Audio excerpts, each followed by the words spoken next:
This is an incident that happened to me when I was a little girl, about 6, and I haven't told anyone. I grew up in a very small town in Tennessee with a population of about 7,000, and everyone knows everyone. I had a friend named Tommy that lived about a half a mile away from my house, and we hung out often. I thought I was a big girl and always wanted to walk or ride my bike to Tommy's house by myself and play. Looking back on it now, I don't know what the hell my mom was thinking, letting a small girl do that. But she obliged one day, and I started walking to his house. "Be back before the streetlights come on," she would always say. Once I got there and knocked on the door, his mom told me that he was visiting his father for the weekend and I should come back another day. Saddened, I left and headed back to my house. While walking, I heard a truck driving up from behind, so naturally I moved more to the side of the road so I wouldn't get hit. But this truck slowed down, almost to a crawl beside me. In the truck was a middle-aged couple that I had never met before. The woman leaned out of the window and asked if I needed a ride home. I said, "No, I'm almost home, but thank you," and kept walking. Then she said, "I have some tasty candy in here you can eat. You know that you would like some."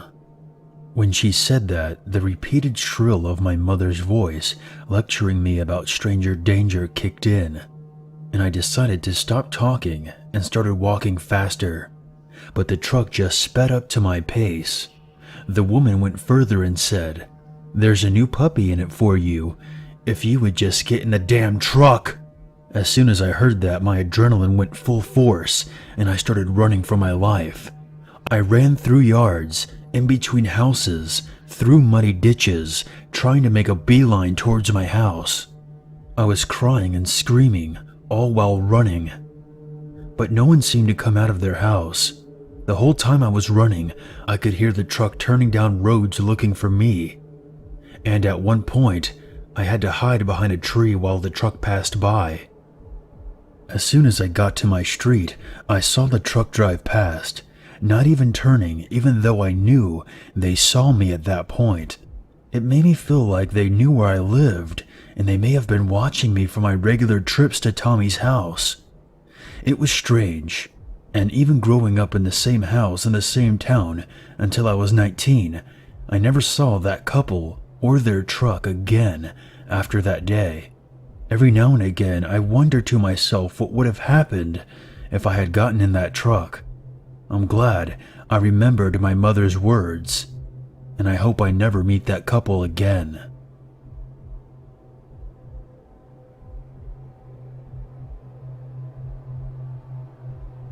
Here's some backstory first. I'm a 25-year-old male, and I reside in Charlotte, North Carolina. I work at the postal office, and in short, I'm a mailman. This whole encounter has been happening for weeks and finally boiled over a few days ago. I'll just describe my job duties for another quick backstory. I'm responsible for delivering mail to many houses, about 17 blocks full of homes. Depending on when I finish with delivering mail, I get to finish my day early. During the time I started delivering around 4 p.m., and since it was around the winter time, it became dark around 5. Now for the story.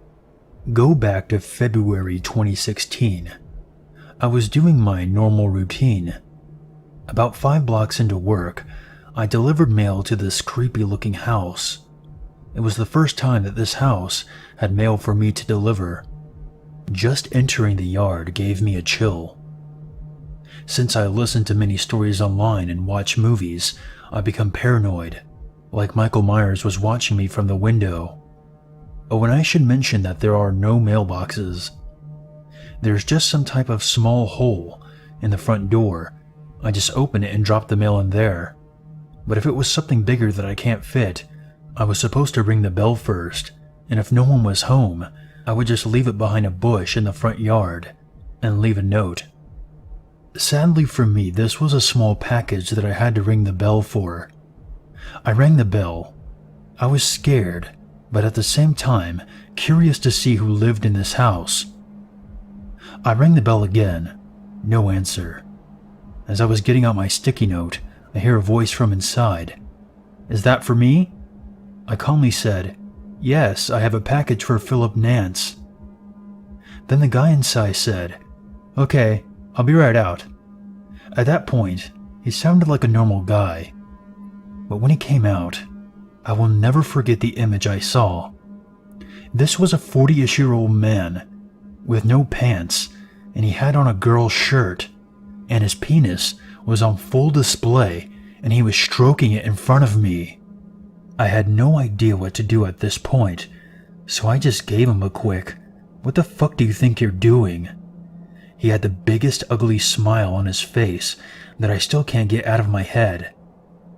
I just dropped his package on the floor and got the fuck out of there. His house was at the end of the block, and I was lucky enough to have to cross the long street to get away from his house.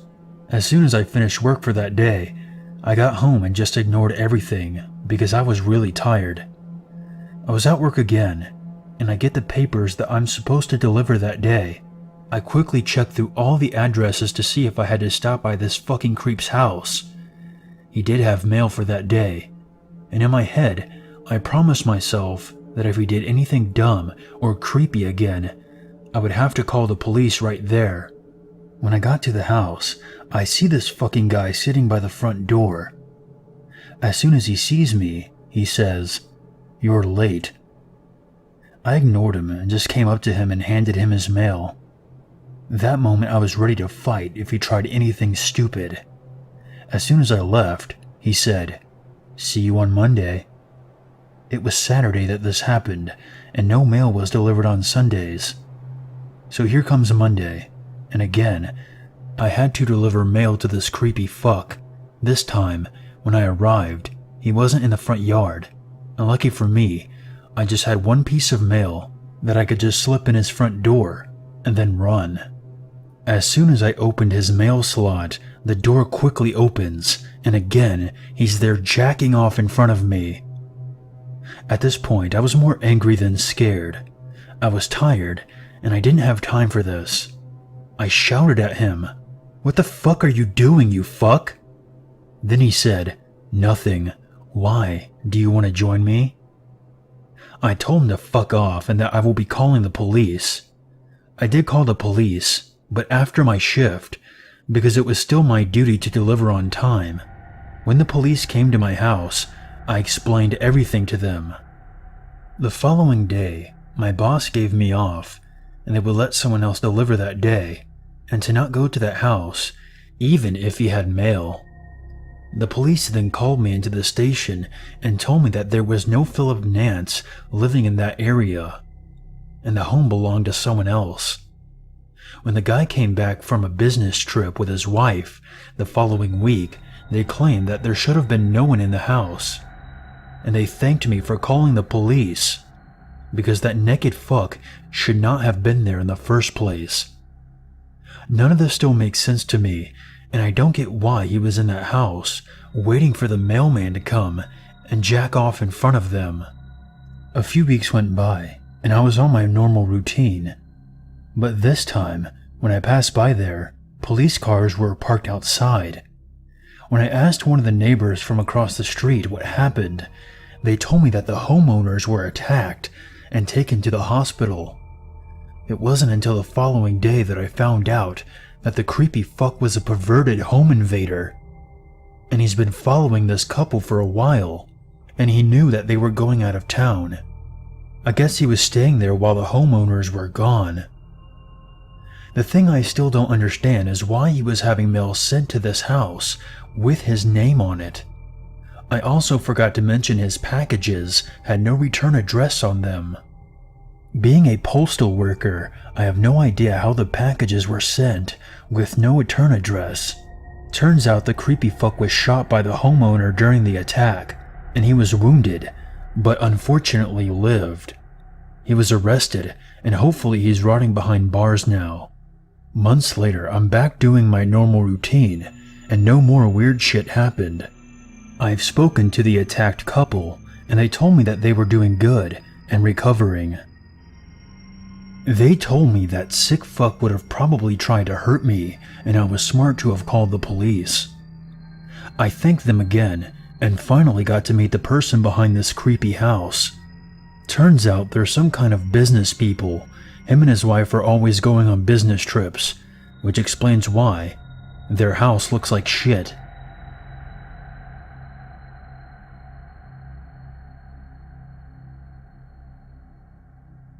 I am a 17-year-old female, and this happened to me this past summer. It was a weekend in July, when I went to stay at my boyfriend's house in Rochester, New York.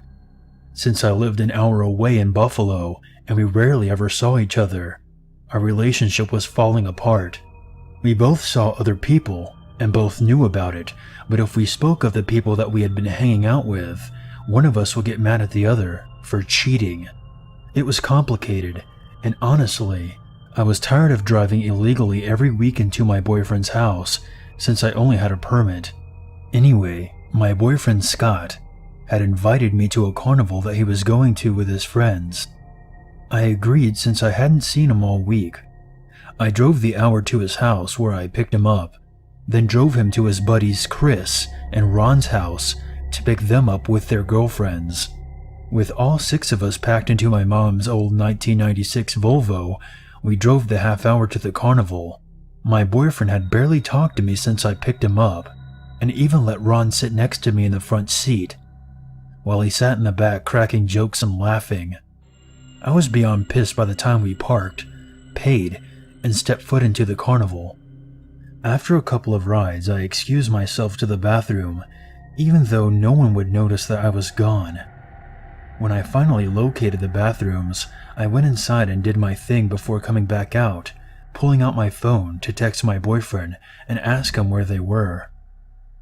When I waited for 10 minutes in front of the bathrooms, with no reply, I took a seat on a bench and started to feel really depressed and tired. After a couple of minutes of feeling like a piece of garbage, a young guy in his early 20s took a seat next to me. He was cute with blonde hair that hung down over his big blue eyes. A little too big, but the size of his muscles made up for it. Now, before I continue, I'm going to try to let you know how sad I was at that moment. I was at a carnival with my boyfriend, who wasn't interested in us anymore. It was getting late. I was hungry, and I had left most of my money with my boyfriend. I felt like I had cinder blocks on my shoulders, weighing me down to that dumb cold bench. So after the guy who introduced himself as Joe asked me, quote-unquote, if a lovely doll like me was alright, we talked for a while. We ended up stealing a pizza from behind a concession stand and making out. Scott and I did this kind of thing all the time, and it wasn't like we led the other person on. We had to tell him that our relationship was open, meaning that we could see other people without any strings attached. That's why when we were done kissing and Joe asked me if I had plans the following day, I was quite taken aback. He had been sitting down with his legs straight out in front of him, his back leaning against the small stand. I was on top of him with my knees on either side. I told him again that I had a boyfriend and started to stand up, when he grabbed my elbow and pulled me back down. I was shocked, and I stared at his hand holding me down for what seemed like forever, before I pulled out of his grasp and stumbled away. After half walking, half running to where I believed was a safe distance, I texted my boyfriend again, and this time he replied, telling me where the group was. I made my way to their location quickly, and then regrouped and hit a few rides, and the incident with Joe was faded from my mind, until I got off the 3rd ride and saw him waiting there, near the exit gate.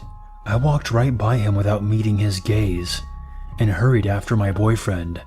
This happened many times throughout the rest of our time there.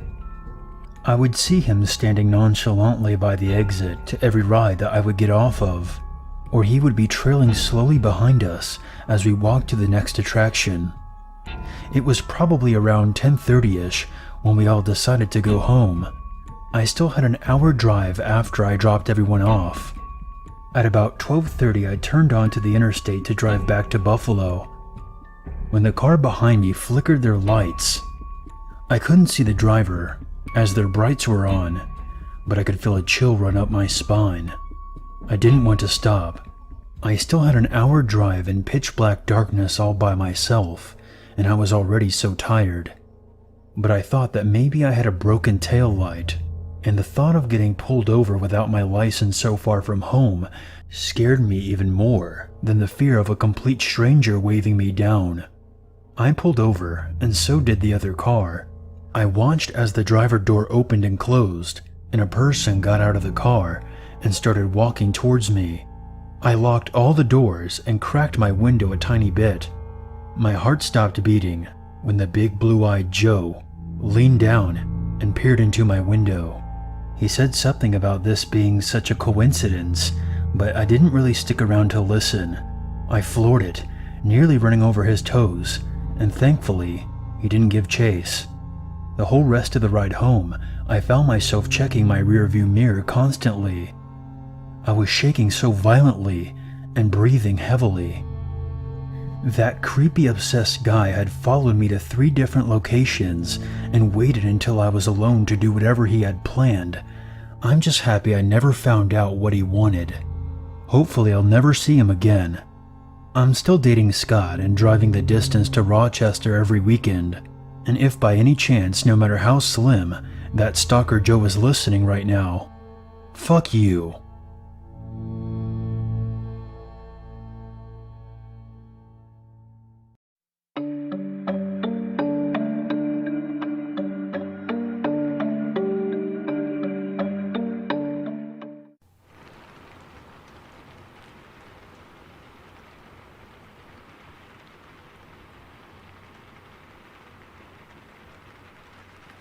I'm employed as a policeman, and I work the night shift in a tiny little town. The population here barely breaks 1,000. Needless to say, I know the town well enough to be able to tell when something is wrong. Near the center of the town, there's the old school they used before they built the new elementary and high schools. The building is listed as a historical site and can't be demolished, but due to asbestos, renovations would cost the town too much to be worth the work. This school sits within feet of the public library, and behind it sits the town's fairground. It isn't an official fairground, but every year they had bull riding and small shows that they would put on for kids during the summer. With all of those details out of the way, I will explain what happened. I noticed the backlight to the library on, which is not normal since it wasn't on all night, and it isn't a motion light, so I parked on the north side of the old school grounds. I walked through the fence and had to pass the school to get to the library. I would stop every few feet and listen because the gravel was so loud. When I stopped the second or third time, I thought I heard a squeal in the school, like the sound of a door. At first I didn't think anything of it, since I figured I was hearing things. The town just replaced all the windows on this building, so I thought I wouldn't be able to hear the inside. When I investigated the light and found all the doors locked, I started walking back around to my car. As I passed by the school again, I heard a noise in the building again, and I stopped and listened. And as I shined my light, I noticed a basement window was broken out. So when I walked up to the window, I looked down and in, and didn't see anything. I kept walking, and I heard the squeal again. It reminded me of those bathroom doors in schools that the hinges always squealed really loud and echoed. When I came around the corner, I saw 2 cats roughhousing in the dirt. They stopped to watch me, and then both of them turned and looked at the door. I couldn't see for myself because it was around another corner. One hissed, and they both bolted away from the school, which put me on edge. I know this school is absolutely not in use, nor are there any plans to use this school anytime soon. Also, the local kids and homeless don't come here, ever. It's a landmark the city as a whole really admires, and there hasn't ever been an issue with breaking and entering, at least not for a long time. So when I came around the corner, I saw the door and I walked up to it to see what the cats had run from. I looked for other animals, but that didn't make sense because they looked up as if someone were standing in the window of the door. Not like they would if it were a raccoon or a dog that ran off without me seeing. When I looked in the window with my light, I could see a gigantic Raggedy Ann painted on the wall, and I assumed this was the kindergarten section or something. And then I stepped back from the door getting ready to leave, and I heard whistling. It wasn't really loud, but it was loud enough to make me stop. That little voice in the back of my head was talking now and telling me I was just hearing things, but the dude that likes the dump of fear of the unknown told me to go back to the door. So I went back and listened again, and I know it was whistling, and not like the squeak of an animal or an object from inside. It got louder when I came to the door again, and it had a tune, but I don't know how to describe it. So now, thinking someone is in the school, I went around and checked all the doors, including the second floor door that I had to climb the rusty metal stairs that were more like a death trap to see in through. When I couldn't find a way into the school, I checked it all over again, and when I left, I couldn't figure out what it was. The whistling had stopped, and I even hung around outside for a few minutes without my light on, just watching, figuring out if someone was in there. They would eventually need to use a light to get around, or to get back out, but there was nothing after 20 or so minutes. So I got in my car, circled the block, and parked down the way with my lights off to watch for someone to come out at some point. But no one did, and there haven't been any lights on.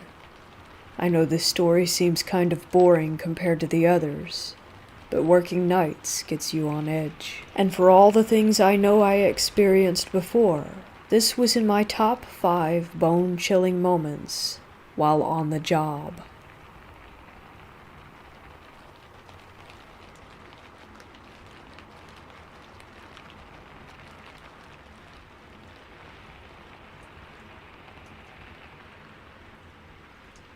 I was around 12 years old, and me and my friend were in the mountains. I can't recall the name of the village, but it was situated in the Czech Republic. We were on a hike and stumbled upon an old military station or bunker, just left there after World War II. We went home for flashlights and came back just before the sun was out. We went inside and found that it had like 2 or 3 floors underground, maybe more, with a 40-meter well full of frozen water on the ground floor. We decided to go down and explore. First floor, there was nothing unusual, just some empty concrete spaces. We went another floor down, and I saw some things on the ground that looked like dead rats from a distance. I laughed it off and went to take a closer look. They were bats, about 10 of them, just lying down, dead. They weren't like violently smashed or anything. There was no blood. It was as if they were just sleeping, not even rotten or decaying. I poked one with my foot, and the thing just rolled over. I started to get a little scared, but eager to explore further. My friend was basically halfway up the stairs at this point, nervous laughing, saying, "Yeah, we should really go, I have a bad feeling," or something like that. I was almost pulled to continue exploring. Half of me knew that it didn't feel right, but I ignored my friend and continued on. I was almost there, and I suddenly got sick in my gut. That feeling that's screaming in you, the adrenaline. I took another couple of stairs, shining with my flashlight ahead, and then I saw it. I scanned the whole floor, seeing the stairs that went even further below collapsed, so no getting further down. And as I looked across the room with my flashlight, there was a spot that it could not illuminate. In the middle of that spot, there stood the shadow of a man. The flashlight's beam just couldn't get through the form of it. It ate all of the light. I then realized how cold that it had become. I could see my breath. I was staring, paralyzed, for what seems like minutes, but was probably only a couple of seconds. The shadow got a little closer as I blinked. No need to say, I bolted like I never did before, not even caring if it was behind me or what it was, just running for my life. I got to the entrance and my friend was looking at me horrified, and I just told him to run while rushing past him. We sprinted for about 5 minutes, then confirmed that yes, we were still alive. When we got home, he told me that he had seen something in the corner as I ran past him, so it wasn't just me. His father told us the next day that a lot of soldiers had died there, and there's even an army museum nearby. So was it the ghost of a soldier or a shadow person?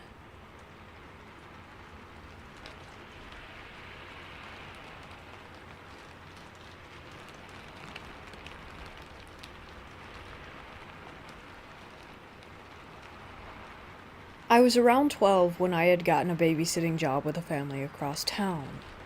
The family was new to the area and just recently bought the house next to my best friend's place. My first day over was to get familiar with the kids and the house. The parents stayed and evaluated me and of course answered any questions that I had. I spent my time playing and keeping the children occupied. It was a boy named Devin, age 4, and a girl named Cameron, age 7, so I had my work cut out for me. Cameron wanted me to go to her room so she could show me her toys. I followed her up the 2 flights of stairs, but as we came to the top of the stairs, I felt strangely lightheaded, and the hair on my arms rose up. I had an intense feeling of being watched, like there was someone else up there with us. I tried to ignore the sensation and continue with my duties of finding Cameron's favorite doll so that we could go back downstairs. At the end of the day, it was decided that I was a good match, and I was to come back on Saturday morning. As I headed home, I couldn't shake the feeling that I got from that upstairs. I told myself, it's nothing, and I brushed it off to just being in a new place and unfamiliar surroundings. That Saturday morning, I showed up to a busy home as the parents tried to get out the door and show me the last-minute things that I needed for the day ahead. The kids were up in their PJs eating breakfast and already talking to me about all the fun things they wanted to do. After the parents left, I ushered the kids off to get changed. As I was cleaning up the breakfast dishes, I heard a loud bang come from the dining room. I ran back into the room and found one of the false ceiling tiles had fallen from its place. Puzzled, I tried to put it back, but it was not an easy task. After some struggling, I managed to fit it back in, and thought to myself, how could that have fallen out on its own? The day went on, and now it's close to lunchtime. The kids are watching TV, and I'm in the kitchen making something for lunch when I heard another loud bang coming from the dining area again. I look, and sure enough, the same tile was on the floor. This time, I left it for the parents to see when they got home. Maybe they can fix it, I thought. Now the kids wanted to play hide and seek. We started off with Cameron seeking, and myself and Devin hiding. As Cameron started to count, we scurried around trying to find the best hiding place. I found the downstairs bathroom to be the best place for me. It was easy enough for Cameron to find me, and I hid Devin close to me so that I could keep an eye on him. As I entered the bathroom, I closed the door quietly behind me. I walked a few steps into the room and was now facing the mirror. As I was looking at my reflection, I also noticed something behind me that was moving. It was the closet door directly behind me, slowly opening. The closet door opened halfway and then slowly closed again, all by itself. I had the same feeling come over me like I did when I was upstairs on my first day. Wide-eyed with fear, I turned to the bathroom door and ran out. All I could think was, what just happened? I was really starting to worry that this house was haunted, and I now had every horror movie that I had ever watched playing through my head. Now I'm finding that I'm really uncomfortable, but I decide it's best to keep occupied. I break out a board game for us to play on the living room floor. Hungry Hippo, I think it was. We were playing for around 20 minutes before I noticed something again out of the corner of my eye, moving. I turned my head to see what it was. A child's shoe was tumbling across the floor all by itself. The kids stopped and watched in confusion. I was in disbelief. Cameron let out a scream and she ran for the door. I grabbed up Devin and followed. We went to my friend's house next door and told her mom everything. I'm not sure if she believed me, but we stayed over there until the parents got home. When they showed up, we told them what we saw. I don't think they believed me either. I showed the panel that fell out. Apparently it's been an issue since they moved in, and as for the rest of my accounts, they chalked it up to an overly active imagination. I know what I saw and what I felt. I wasn't imagining anything. I later found out a bit of history on the house. Apparently, a man died in the house after a heart attack upstairs in a room above the dining room where the paneling kept falling out. I think that his spirit is still in that house, and that maybe he was just trying to play with us.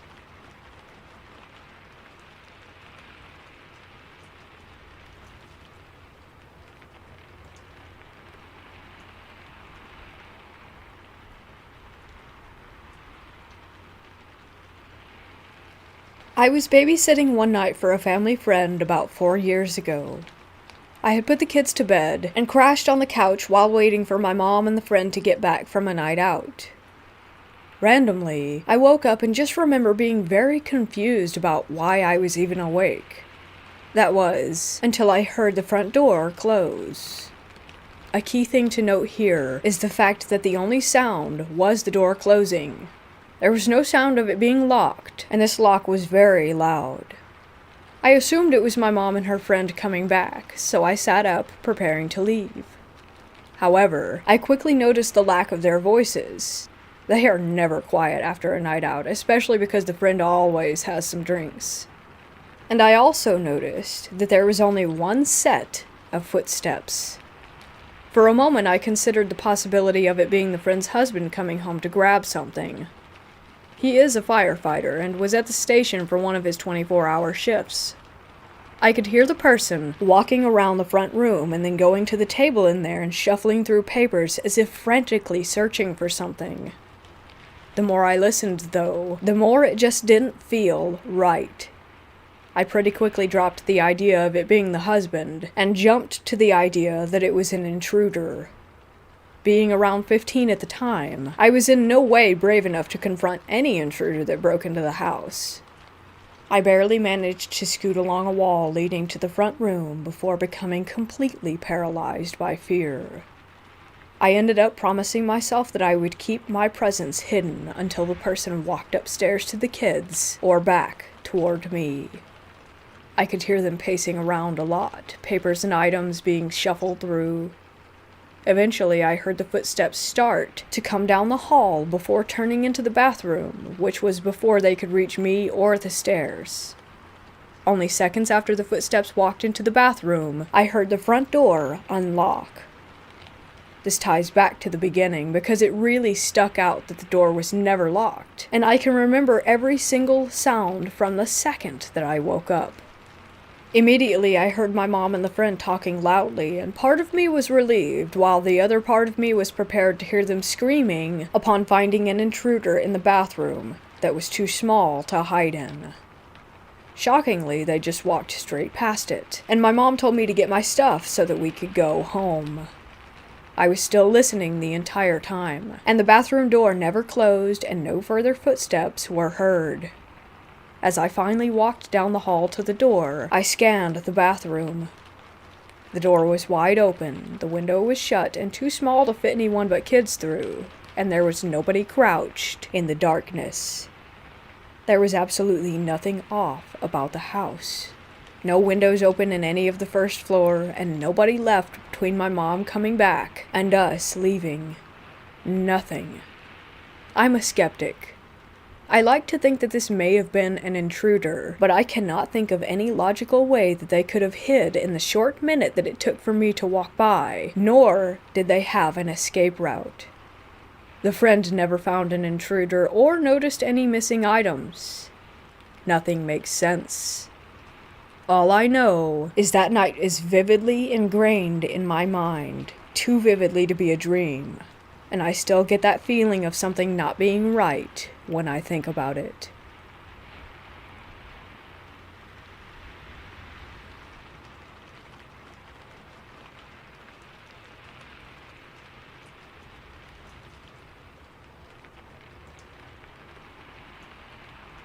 I'm a 14-year-old girl, but when I moved into this house, I had just turned 12. The house was fine, and was very quiet since before this I had lived with a ton of family, but now there were only 4 of us. We moved in the day after Thanksgiving, and it felt great to have my own room that I didn't have to share with any cousins or siblings, so I spent a lot of time up there basking in my newfound alone space. Let me emphasize this. When we moved in, I felt nothing. No presence, no spirits, nothing paranormal, nothing off. That is, until December rolled around. The first week of December is when I felt it for the first time, like I was being watched by something. Like when someone stares at you in public, and you have that instinct to look at them, that's how it felt. I always felt watched in my room, to the point that I hated being alone up there, and spent all my time in the living room or in my parents' or brother's room. The first week goes by, and I try to ignore the feeling. I chalked it up to me being paranoid because it was a new house, but still, the thoughts stayed in the back of my mind. Finally, I told someone who may have answers for me, my aunt. She's my mom's sister, and she has always believed in the paranormal for as long as I can remember. She got me into it for a while before I stopped believing. I believe again now, because this is the worst thing that's ever happened to me. She explained that it was probably a nice spirit watching over the house and, hopefully, me. I hoped that was the case, and in a way, it was. Over time, I would feel it any time I entered my room, and especially when I was trying to fall asleep. It creeped me out so much, and I just wished that it would go away. Then it went from watching me to making contact. One night I was home alone because my brother and parents were visiting Santa, and I didn't want to go that year because I felt sick. I was in the kitchen making hot chocolate when I felt breathing on the back of my neck. It was hot and made my hair stand up. I froze in fear and stood there until the microwave went off. When it began to beep, the breathing faded away as if whatever were there had just walked off. I made the hot chocolate and sat on the couch. I was so freaked out that I was just there staring at the TV in shock until my family got home. Worst part is that I could still feel something staring at me, and this time, it wasn't in my room. Finally, the week of Christmas came, and the excitement made me forget about the incident prior until it happened again. Me and my mom were hanging out in the kitchen when she turned around to answer a question that my brother had asked her. I felt the hot breathing on my neck, and this time it stayed there longer. I froze again, unsure of what to do. I panicked and got up and went over by my mom, who was very confused. After that, I felt the breathing constantly, even on Christmas while opening gifts. It lingered. I finally got fed up one day while sitting in my room. It became less scary and more annoying.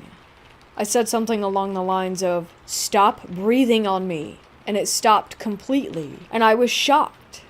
I didn't think it would actually work. After that, I began to have the same dream, but slightly different, every single night. It would begin with me at some park that I've never seen in my life, and me and this boy sat on a bench together. We would begin to talk, and it was actually quite peaceful. We would just converse and stare around at the people walking by. He had brown hair and brown eyes, and was really tall compared to me.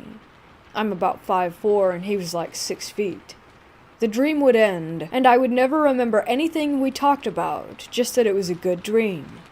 Flash forward to right after Christmas break, a friend, let's call her Danielle, came over to spend the night. We both heavily believed in the paranormal, and she decided because of this whole watching and breathing thing that she would bring her Ouija board. I had always heard different things about them, but decided it was worth a try. We began talking to the thing that watched me, and the reason I knew this is because it always had this very specific energy. I knew it because, like I've said this whole time, he was up my butt. We first asked what his name was, and he replied, Nolan. I was pretty shocked that the board actually worked, and I was pretty mesmerized. I then asked if he was the boy that I talked to in my dreams, and again, he said yes. I was pretty happy that he was nice, because before, I was quite terrified that he was a demon that wanted to eat my bones, but was relieved when it was just a 15-year-old boy. He then said he doesn't like summer and prefers winter, which explains the only appearance being during winter months. Cut to next December, the watching and breathing had stopped during March through November until it began again, only this time stronger. He began screwing with me. He would open cupboards that I had just closed, or move things that I put in specific areas, only to find them in strange places far from their original area. I always knew that this was Nolan, who I had begun to call Noel. Time went on and the dreams became more vivid, and I remembered the conversations that we had, and it was still nice. Nolan became a good friend, even though I couldn't see him. That December came and went, and now we cut to this year. This is where I wish that Nolan never existed. So because of financial issues and other problems, my dad's family had to move in, my grandparents, aunt, and cousin. And me and that cousin were never super close. I'll call him Connor. Connor was super annoying. He always made messes that he never cleaned up. He never did chores, never did or went to school, and would do stupid stuff for attention, yet he always got what he wanted. By now, I'm 14 and Connor is 12. December rolls around and I'm excited to talk to Nolan. Me and Danielle are still friends and do weekend Ouija sessions with him. So we're home alone, me, Connor, and Danielle, and we decide to introduce Connor to Nolan. So we set with the candles and everything and begin. Things are going smoothly until Connor starts calling Nolan names. He was saying some pretty mean stuff too. Me and Danielle were trying to get him to stop, but nothing was working until Nolan got really, really mad. Doors began slamming open and shut. Cupboards were going nuts. Our TV was flickering channels, and the windows sounded like someone was beating on them. Finally, I looked into the doorway to the hall, where everyone's rooms were besides mine, and there was a tall figure standing there, not moving, as everything went haywire. I screamed and said goodbye, standing up. Danielle was yelling for Nolan to stop, and Connor had begun to cry. Finally, I screamed for him to stop, that he was scaring me, and the figure disappeared, and the cupboards shut along with the doors. The banging stopped, and I just sat on the floor sobbing. Danielle wasn't crying, but I was terrified and just stood there silently. Connor didn't say anything either, but continued staring at the floor with tears in his eyes. Finally, our parents got home, and me and Danielle went to my room while Connor went back to the basement where he stayed with my aunt and grandpa. Danielle had fallen asleep, but I couldn't, so I began talking out loud as I felt Nolan was in the room. I started saying how it wasn't okay that he had really scared me, and I felt the breathing on my neck. Finally, I fell asleep, and things were fine. I dreamt about him again, and all was normal. About a week after that, Connor wanted to talk to Nolan again. Apparently, Nolan was giving him nightmares. Ones where he was chasing him throughout our house, trying to kill him. Nolan would scream about how Connor needed to leave me alone and stop bothering me, or he would kill him. Connor was obviously terrified, and wanted to say sorry, I guess. I'm not sure, but me and him sat down with Danielle's board, which she had left the week prior, and we began to talk with him. Nolan kept spelling out things like murder, angry, and my name over and over again. Our candles went out and knocking began on the window behind me. It went very slow at first, just a simple knock, knock, knock. Me and Connor froze. I couldn't move and I didn't want to turn around.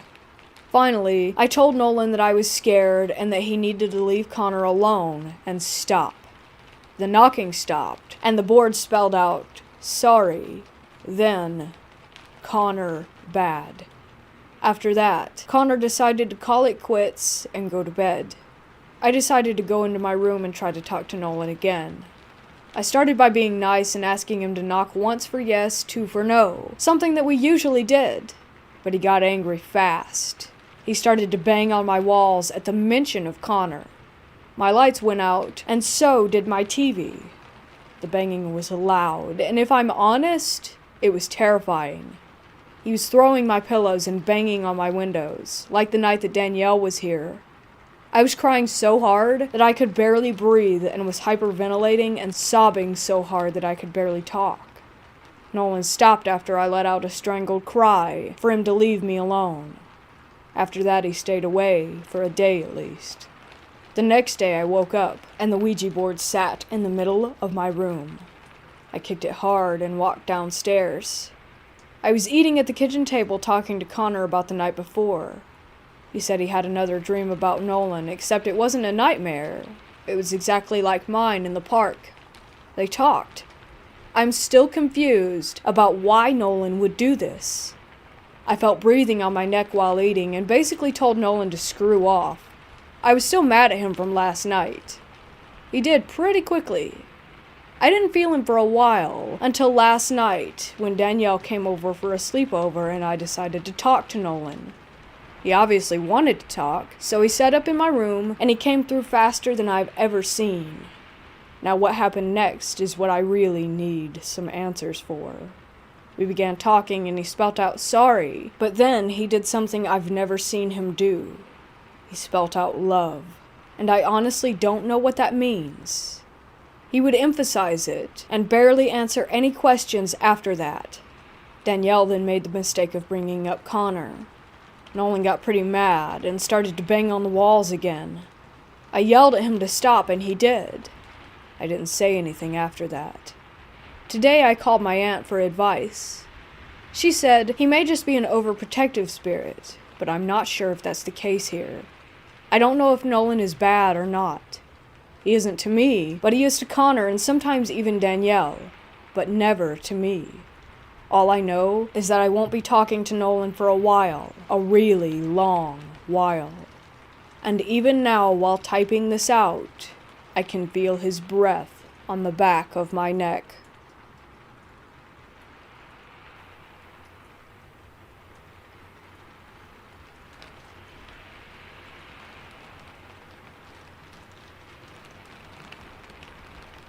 I was in a nearby abandoned Navy hospital with several friends.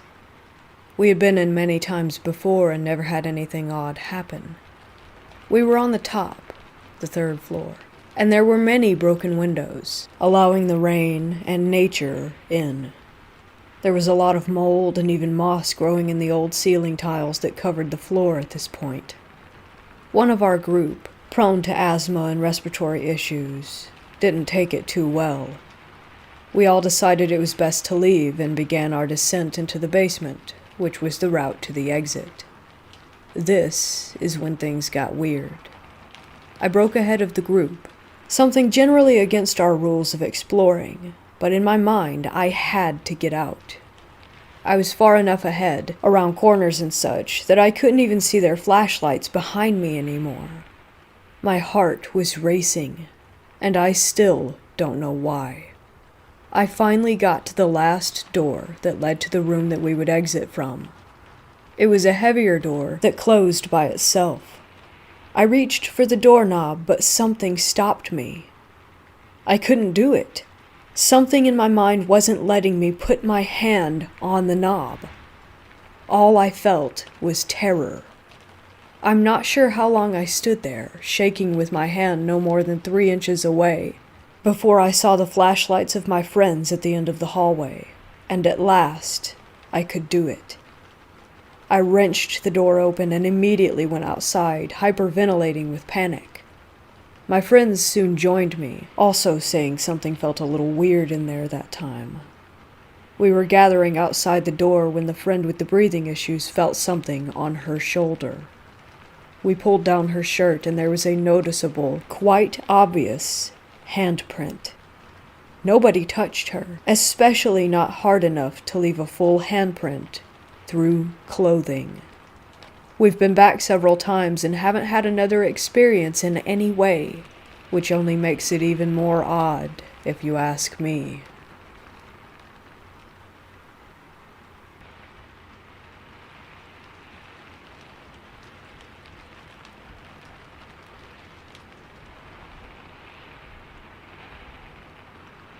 I had a strange babysitting experience the other night. Everything was normal until the kids were in bed, and so I was just scrolling through random vids on Instagram to pass the time. I was watching one, and I heard something. It was as if a man or one of the boys pretending to have a deep voice was upstairs, said "no" or something in a weirdly growly voice. I was confused and a little spooked, so I brushed it off and sat on the couch to watch a movie. Their dog was walking around and growling at the windows that led to the backyard. That creeped me out too, but again I just brushed it off as the dog seeing a squirrel or something. At this point it's around 10 p.m. He then was laying on my lap and started growling and barking toward the kitchen. At this point I was like, come on man, you better cut that out. Because who on earth wouldn't be creeped out by that? Later, I heard these incredibly light, whispery voices like children. I wasn't completely sure if it was just the kids waking up and making noise, but it only lasted for a moment after I noticed. I noticed those weird things, but I really didn't put them together until later that night. I talked to my mom after, and she told me that my sister and her friend had babysat there as well, and they both had an odd experience, i.e. bad vibes, the kids telling her that she's seen some things, and the kids actually addressing something that wasn't there. My mom didn't tell me before so that I wouldn't be spooked, which I guess was good because I got an independent witness of whatever happened without being influenced by other people's experiences. But anyways, that's what took place. I'll still go back and babysit. I'll just be prepared to throw hands with Casper.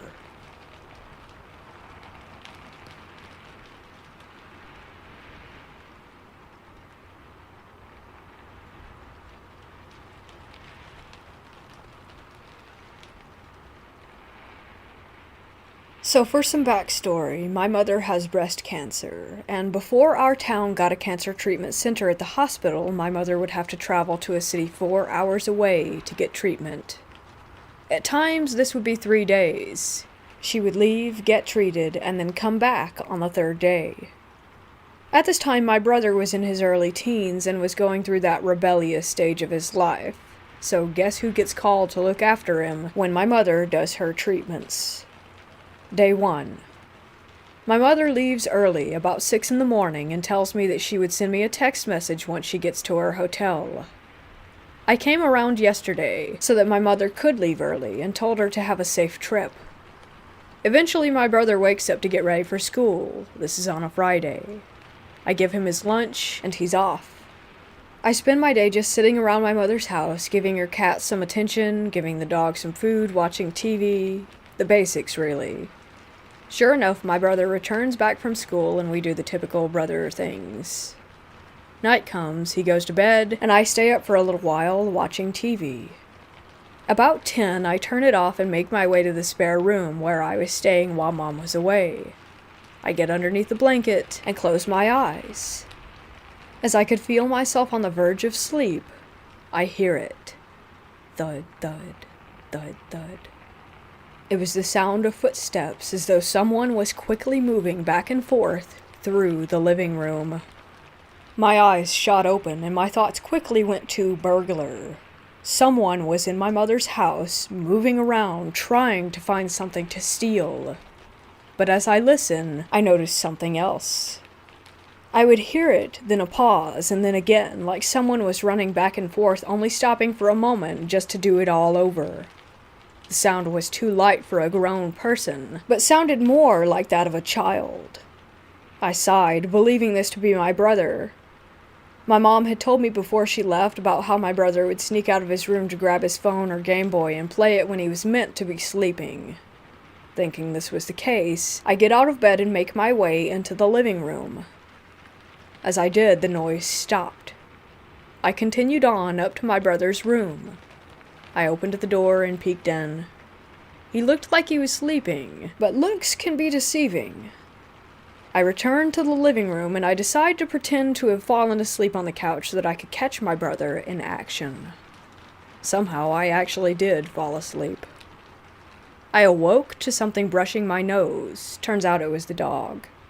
I look around to see the slightest of light coming in the windows. If I had to guess, it was maybe 2 or 3 in the morning. Tired, I get up and make my way back to bed. Once again, as I felt myself about to drift off, the noises started up again. in my tired state, I just concluded that it must be possums in the roof, and went back to sleep. Day 2. It was Saturday, so I let my brother sleep in. The lazy butthole didn't get up until 11. It went well. We hung out, had lunch, played some games, nothing really major. Well, not until that night. Once again, I stayed up while my brother went to bed, and again, around 10, I turned the TV off and went to go to sleep. Sure enough, just as I was about to drift off, thud, thud, thud, thud. Those darn possums, I moaned to myself. Then I heard a little girl giggle. My eyes shot open after hearing that, and the running resumed. I sat up, hearing the playful running back and forth in the living room. I just sat there trying to figure out where this little girl's giggle had come from. It sounded like a 7 or a 10-year-old. I turned to the window, seeing the next-door neighbor's light still on. I began to think that the noise I was hearing was coming from them, that maybe they had a little girl over and she was just being a pest. It was a good possibility, except for one thing. The couple who lived there were old and didn't have any grandkids. I heard that giggle again, much clearer now, like it was just in the living room, which was just outside my door. Needless to say, I didn't sleep well that night. Day 3. That morning I was uneasy, but was glad that my mother was returning. About 1 p.m. she got back home, and I began to pack up to return home myself, but the events of the past 2 nights still stuck with me as I returned back to her. Getting the courage, I asked her if she had ever heard a little girl in that house. "Oh, her?" my mother states. "Yeah, she's quite a mischievous one, isn't she?" I just smiled and left. I spent other nights there looking after my brother, but never heard from her again, and when my mother moved to another house with another ghost, I felt like she traded one for another. But that's a different story.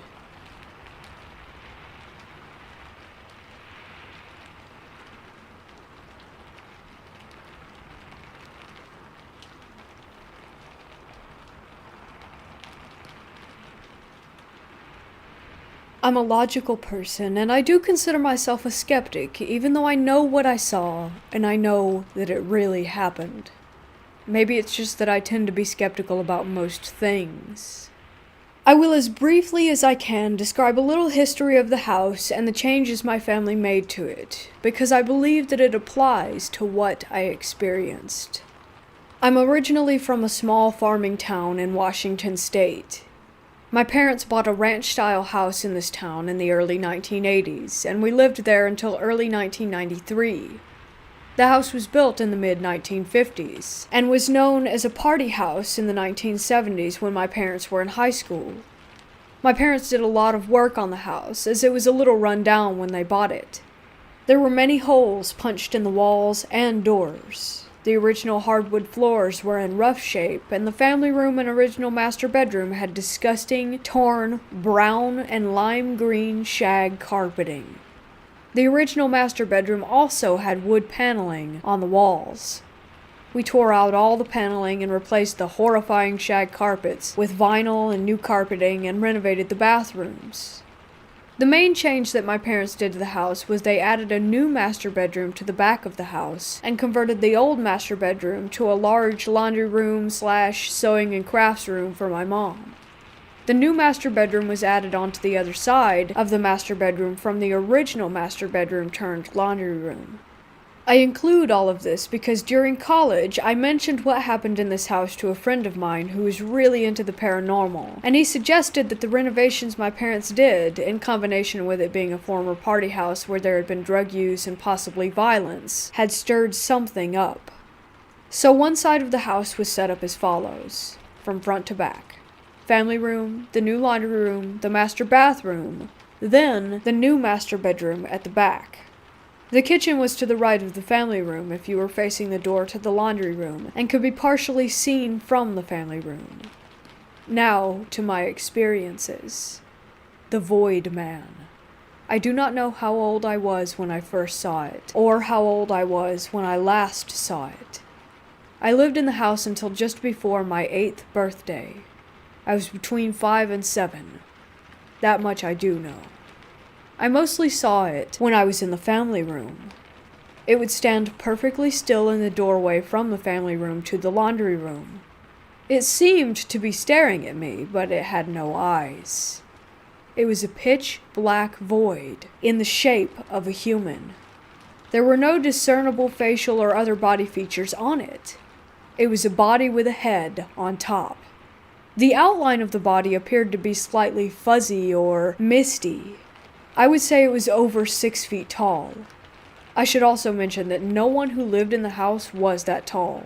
My mom was maybe 5'3", my dad is 5'7", and my brother was a toddler at this time, so it couldn't be me misremembering any of them. I would just stand there and stare back at it. I felt frozen and didn't know what to do or say. I felt like I couldn't speak if I wanted to when it was there. I remember feeling a sinking sensation when I saw it.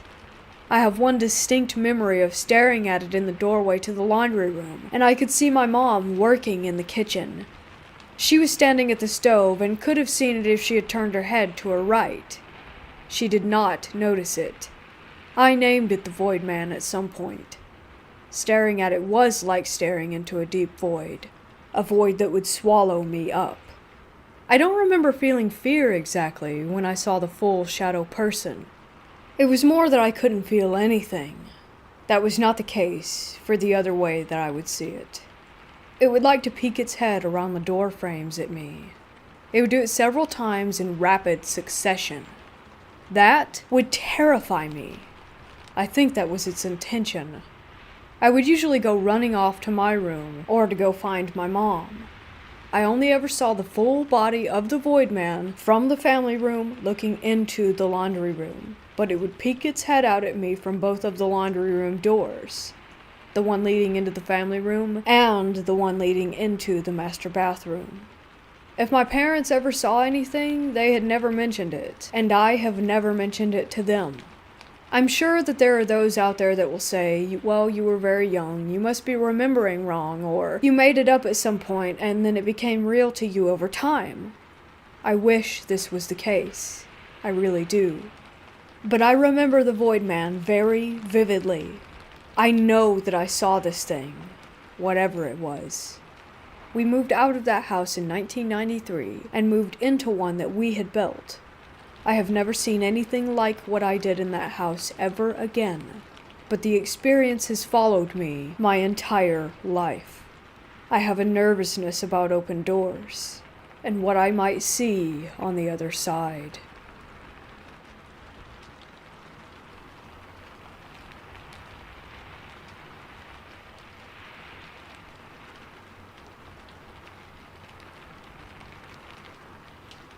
I have a story from about 2 years ago that really captivates me to this day. When I've told this story to close friends, they tell me it's straight out of a movie. I can't really disagree with that. This starts when I finished my first year of college in the Bay Area. I worked my ass off in school and I just wanted to have a wild summer, and I would do anything I could to get out of the house. My cousin was and is my best friend, and we basically did anything and everything together. When there wasn't anything to do, we'd take walks together around my rural neighborhood. I always lived near this old hospital, which used to operate as the biggest trauma unit in my area. Sometime when I was in high school, they shut the hospital down for some reason that I still don't know. It basically just sat there rotting for a few years before we found it. One day we were drinking a cold one and taking one of our routine walks and ventured away from our usual route through this peaceful, random field. We stumbled across this huge parking lot after making it out of the field, but it didn't hit me that this was the old hospital's parking lot that we had found. We made our way through the lot until we saw this massive building standing on the outside. The deteriorated banner said emergency room. And this was when we knew we had struck gold and stumbled across a back route to this abandoned hospital. We knew of this place, but we had never been here. We hadn't heard any weird, outlandish urban legends, nor had anyone that we knew been here before us. We pushed forward and checked out the perimeter. To our surprise, the first door we walked up to had a rock jammed in between the door frames so that we could just waltz right in. This was when it occurred to us that it could be a potentially bad idea if we got caught, and we could suffer some consequences. We agreed we would be quiet and respectful and make it a quick trip. This is where things take a turn. Or a few turns. We entered the building and it was the most deafening quiet that I had ever experienced. The sound of the door closing was like a literal bomb going off. Once the echo stopped from the door, it dawned on us that this place was straight up creepy. We walked slowly, but the floor is covered in glass, which makes even the smallest of steps sound like Bigfoot lumbering around a library. We found a patient room, which still had a bed inside. We stopped at the doorway to look in because the floor looked sketchy. Out of nowhere, from around the corner, we heard the faintest, slow, drawn-out whistling. I've never in my life stopped what I was doing so suddenly. I just stared wide-eyed at my cousin because even a whisper sounds like yelling in this place. We both have our feet planted to the ground, because if we move, then we too will make ourselves known. At this point, we both assumed there could potentially be a squatter or a guard of some sort. My cousin hand gestures to me that we have to leave and we can't just stand here because the whistling was obviously not going to stop. We turn toward the opposite of the corner that the whistling is at, and we're tiptoeing to a perfect silence. Then the whistling stopped. We freeze again, and we hear the glass crunching from around the corner. We start running. Once we get to the door we came from, we realize we didn't put a fucking rock in the door frame when we came in, and now the door is completely stuck. As we were trying to get this door open, the glass crunching is now running. We hear it until it sounds like it is dangerously close. I am horrified.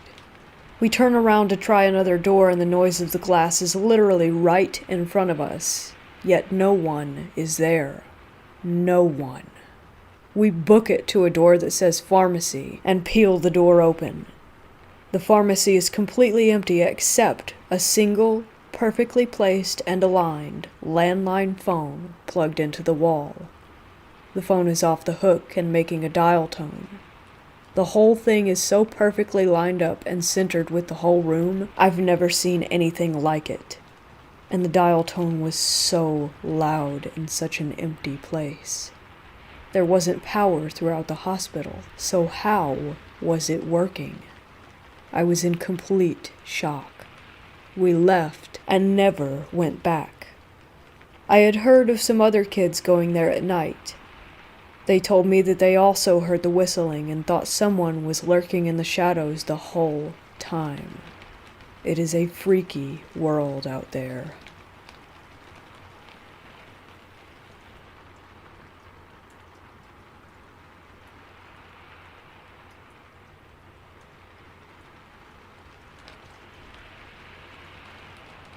When I was around 12 years old, my family and I moved into a semi-detached house just up the street from our previous home.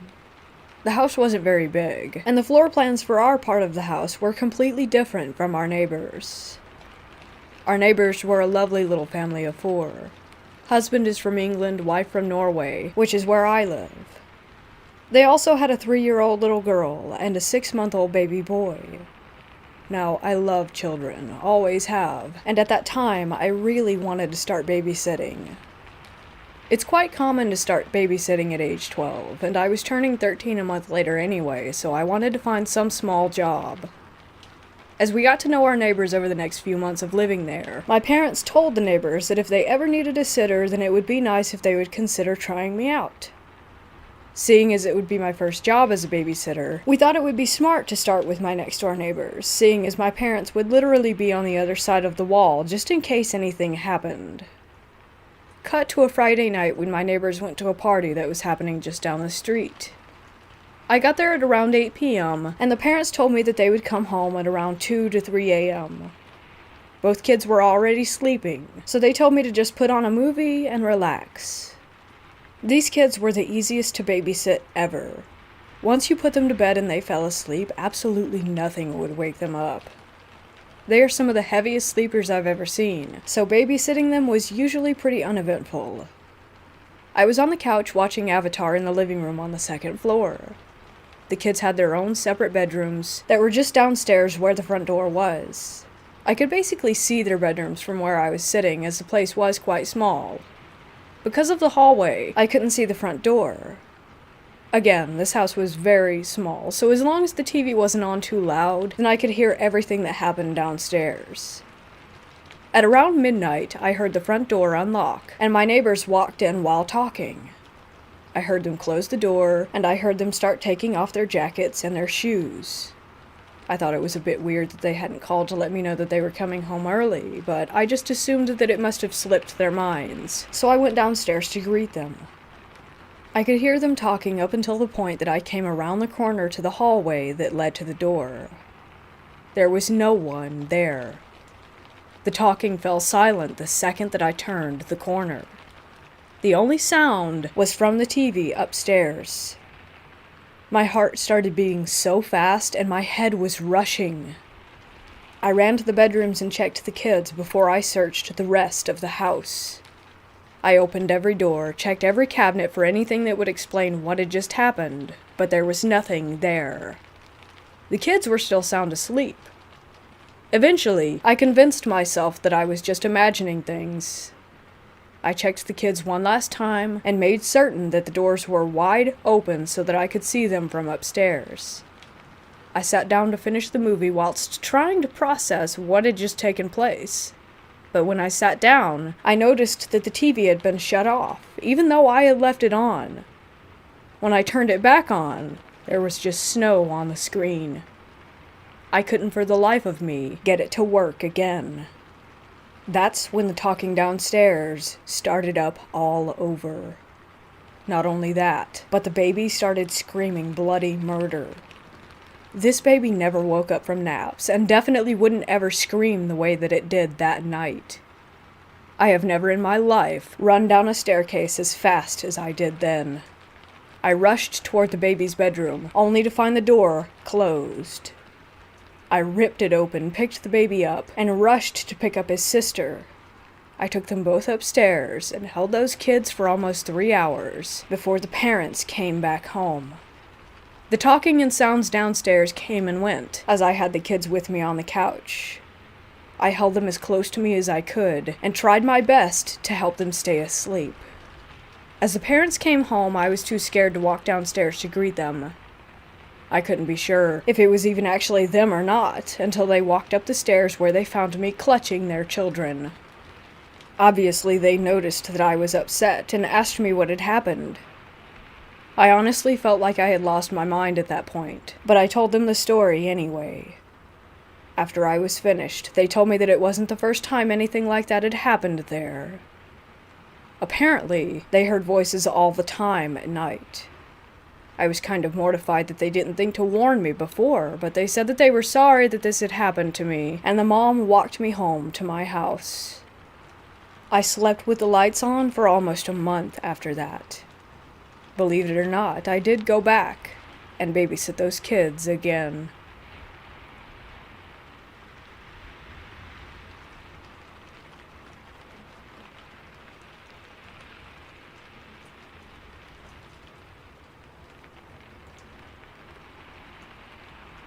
I was around 7 years old when this encounter happened.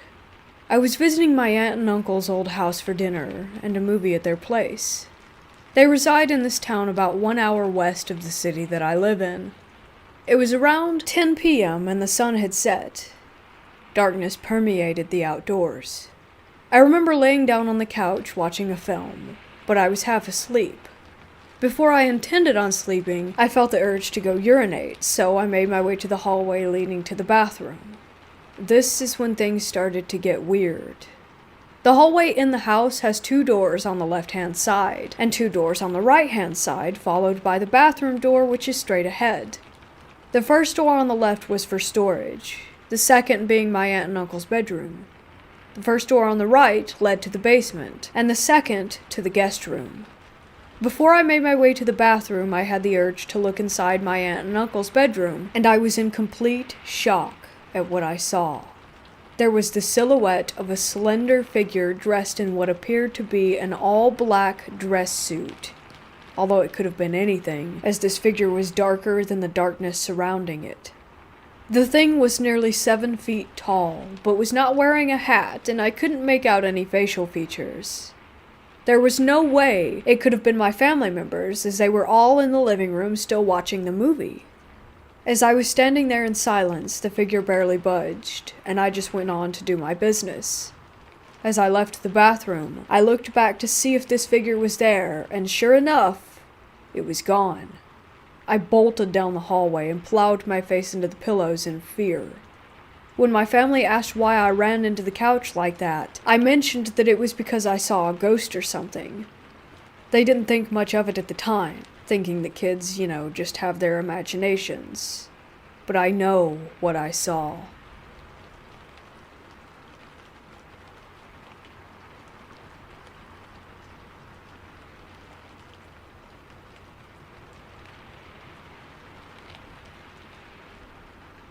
A couple of years ago, I babysat for a family friend. She and her husband lived with their 2 kids. A girl about 7, Kay, and a boy about 12, Jay. I babysat these kids so much that we became very close. Brothers and sisters type deal. They weren't difficult kids. They had a hard home life because their parents were almost borderline abusive, but they were still good kids. I tried my best to be a positive adult. I was 18 to 19 during this experience in their life. The family moved around a lot. I've known them now for over 6 years, and they have moved every single year. This experience happened in 2015. I was halfway through my senior year when we finally moved into the house. It was nice. Just built in 2013, something like that. It was a nice neighborhood, and rent was pretty low.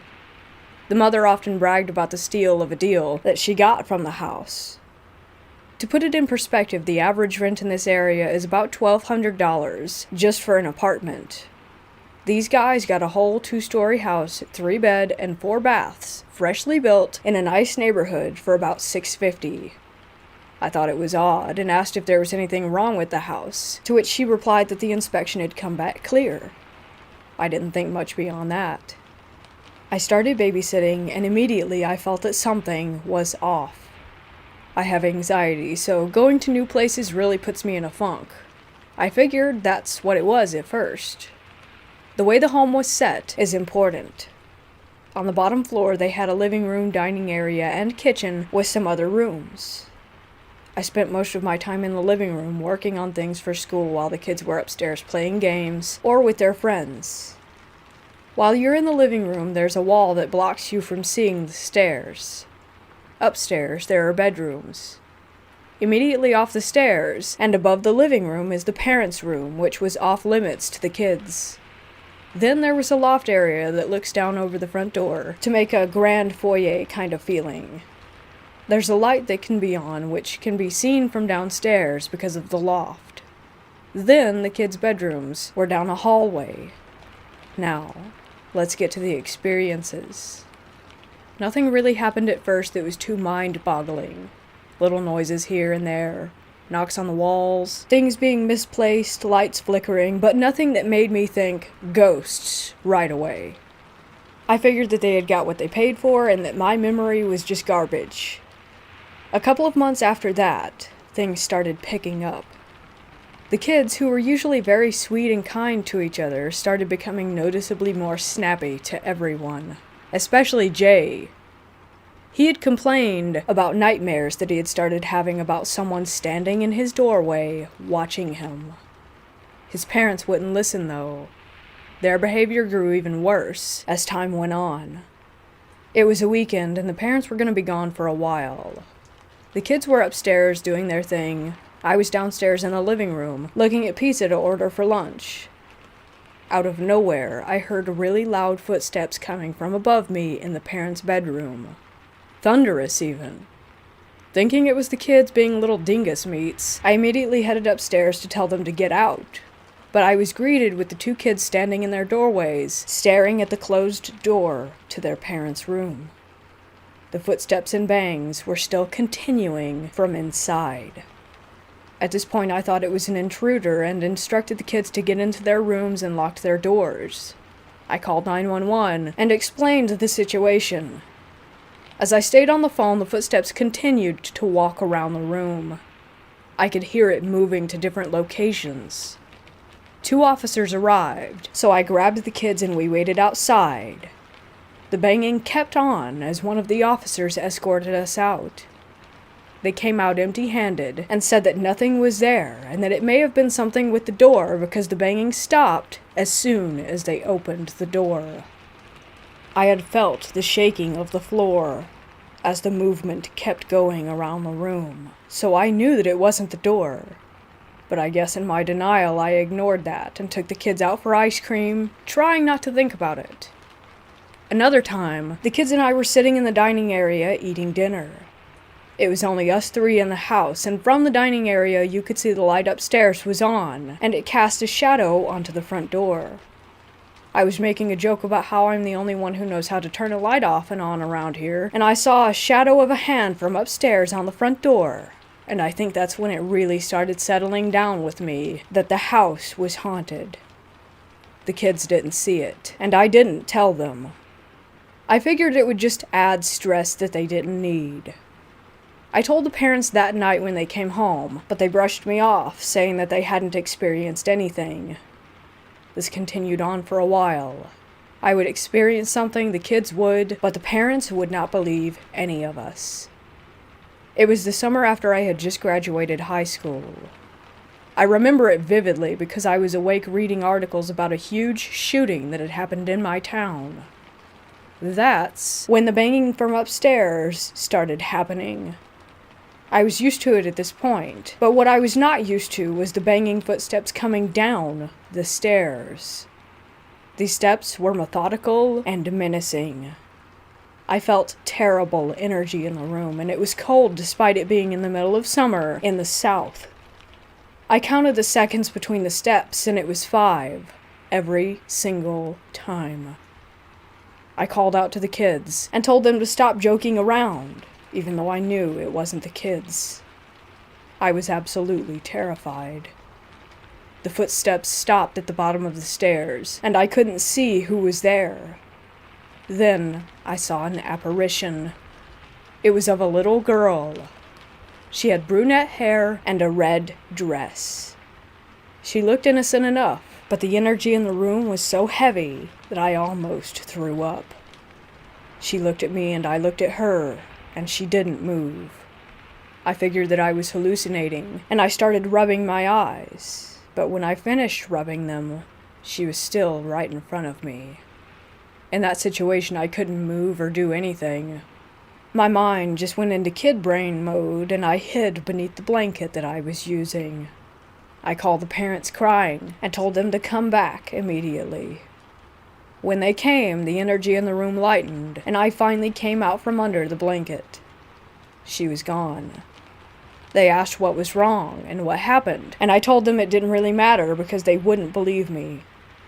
I then informed them to find another babysitter because I would not be returning. I still wonder about the kids. I hope that they ended up okay. They moved out of that house at the end of the year, but I'm not sure if what I saw was attached to them or not.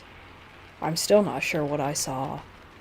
I still have nightmares about the girl, and it's a really frightening event for me.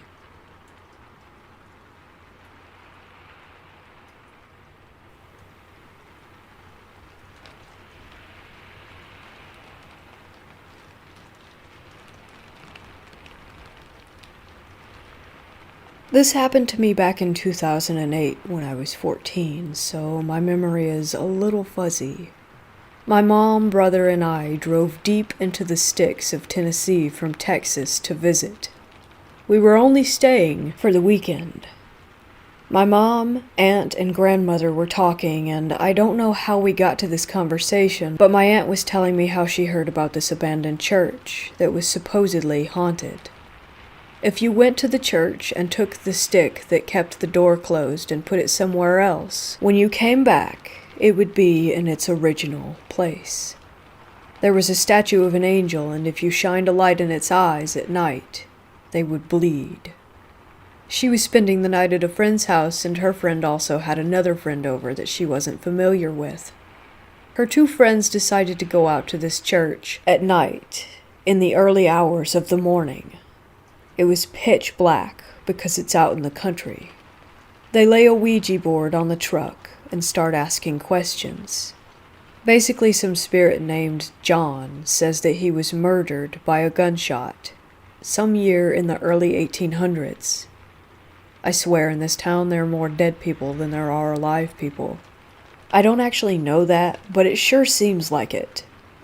The last question that they asked was, "Where are you?" and the planchette flew off the board. They decided they didn't want to look for it. Part of me wonders if it's still at the church and where it would be. So they checked the gravestones nearby and found John. Then they thought that they heard a gunshot and ran back to the truck and went home. I said I wanted to go to the church. She took me, my brother, and my cousin, who were the same age. It was about a 45-minute drive to get there, and the road that it was on was empty, nothing but grass. There was no way that you could walk there. Across the street was a field that went on for miles, and on either side of the church was just grass and trees. No streetlights. So when we get there, it's a one-room, white, little church. It's surrounded by trees toward the outside of the fence. The fence was black iron, and the opening was big enough for trucks to come through. We saw the creepy angel statue that my aunt had mentioned. We thought it looked like the Reaper. We pull up, and the gate is already open. Immediately, my brother and my cousin, who were in the back seat, were like, "Oh no, we are not going in there." And my aunt was saying, "Why is the gate open? I just don't understand." And I had my hand on the handle, and I looked at the gate, and I knew that something was waiting for me on the other side. I could see, maybe my mind made it up, but I didn't see it with my physical eyes. A ghostly white man with yellow, crooked teeth maliciously smiling at me. So I take my hand off the handle and say, "Okay, I want to go home." So my aunt backed out and went down the road a little bit further, and the closest thing next to us to turn around at, because there were little ditches on the side of the road in case it rains, was another graveyard. Not surprising. We passed by the church, and I wasn't expecting her to stop, but she did to take a photo with a digital camera, and the door was open to the church. We were all freaked out, and I swear I had this feeling like we needed to leave because something was going to chase us. When we got home, the three of us couldn't stop looking at the camera. The thing I remembered the most was that the treetops grew into a face. It looked like a big bald man with a crooked nose and a narrow chin. When my aunt got the picture developed, there were 4 orbs. 1 by the gate, 1 by the door, and 2 by the window. My brother and cousin swore that they had seen green eyes looking out of that window. I didn't sleep that night. I felt like something was hovering over me, waiting for me to fall asleep. I kept praying that nothing would happen. I tried watching TV to shake it off, but damn, there was no shaking it. I didn't sleep until I got back to Texas. That was my last night in Tennessee, and when I went back home, I slept with my light on every night for a while.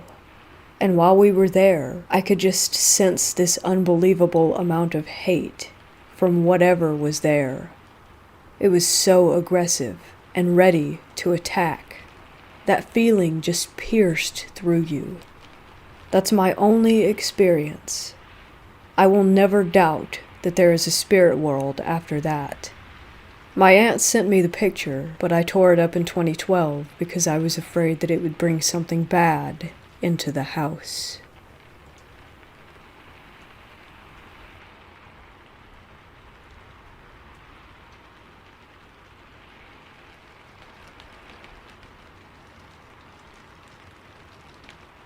I live in Oklahoma, and I'm really big into finding abandoned places and exploring them. I found out a few months ago that there is a forgotten graveyard a few minutes away from my house. I've lived in Oklahoma my whole life, and I've never even heard anyone mention this place before. So I looked it up and did more research on it to make sure that I wasn't walking into something crazy or where I could possibly be harmed. I found out that it was the site of an old schoolhouse, and that there was no marker, so people had basically just forgotten that it was even there over the years unless they had a loved one that was buried there. I waited until daylight to go just in case, because I wanted to be able to see everything around me since I was in the middle of nowhere. I ended up asking my sister if she wanted to go with me so that I wouldn't be alone. And God, am I glad that I asked her to come, because I never thought I would have saw what I did. We woke early the next morning to go before it got hot because it was summertime. It was 10 minutes away from the house, so it was an easy drive. Finding the exact location was the hard part. Once we did find it, we pulled up and got out and started to look around. The grass was all overgrown, and you couldn't really see any of the headstones anymore. We had to be super careful walking around because we didn't want to step on anyone. We explored for about an hour or so, and then we stumbled upon this opening where the old schoolhouse used to be. All of a sudden, out of nowhere, it sounded like someone or something was running right at us. But there was no one else around, and mind you, again, we're in the middle of nowhere. So we stop what we're doing and back up a bit to look and see. Neither of us spook easy, so we just looked around and we didn't see anything. We decided it was getting too hot to just stand out there for much longer, and so we started walking back to the car. Again, it sounded like something or someone was running at us, but faster this time. We both took off sprinting to the car and didn't stop until we got in and locked the doors. As we sat there, I looked up more about this place, and it's known by a few people to have major activity, and it's so bad that they actually tell you not to go at nighttime. I read stories of people who said they had seen figures walking around, or someone asking them for help and then disappearing a few minutes later. I'm glad that I decided to wait until daylight, and that I asked my sister to come with me, because I don't know what I would have done if I heard someone that I couldn't even see running at me if I were alone. I've never been back to this graveyard. It actually kinda scares me to even think about going back after what happened. When, though it wasn't anything serious like some of the other stuff people had said happened to them, maybe one day I'll have the guts to return.